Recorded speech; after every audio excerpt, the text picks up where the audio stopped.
My parents warned me not to look out the window at night. I just discovered the horrifying reason why. Ever since I was a baby, my parents always told me, don't look out the window at night. I always asked them why, but they would just shrug it off with a creepy smile. As I grew older, I stopped questioning it, but I just never could have guessed the horrifying secrets my parents were hiding. Everyone in my town also followed this weird tradition, so I thought it was normal.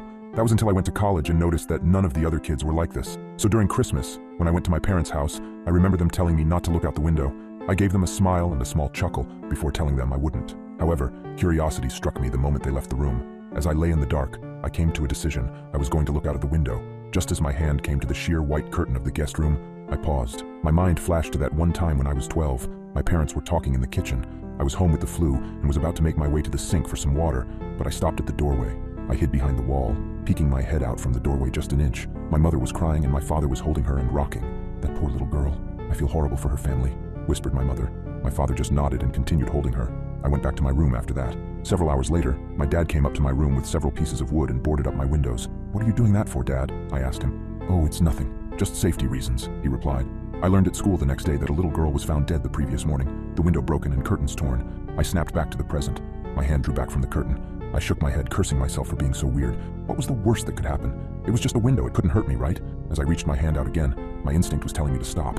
My gut twisted as I reached nearer and nearer. Just as I touched the curtain, a painful howl came from the forest surrounding the house. I flinched back, deciding to just lay down and try to get some sleep. I forgot how hard it was to get sleep in my hometown.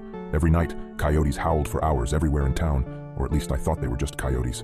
The next night, I woke up in a cold sweat. I glanced over at the alarm clock next to my bed. It was midnight. I groaned and sat up in bed. A low growling sound from outside of my bedroom window.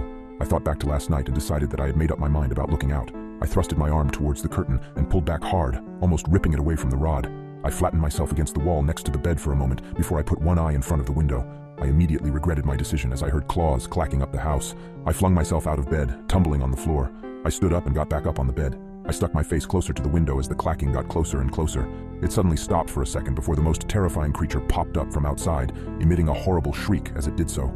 I can never forget its face, the way the hollow eyes oozed some kind of black substance, like tar, and the way its lips were pulled back into a gruesome grin, the teeth blood-stained and razor-sharp.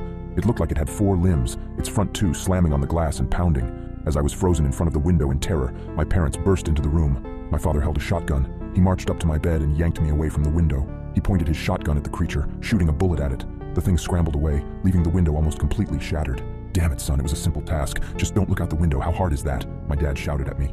I wasn't processing his words. I was sitting on the floor, arms and legs splayed everywhere in utter shock. What the hell had I just seen? My mother ran to the bedroom door. She had tears in her eyes. Is everyone all right? She asked. Yeah, we're fine. We still gotta get that creepy effing monster, though.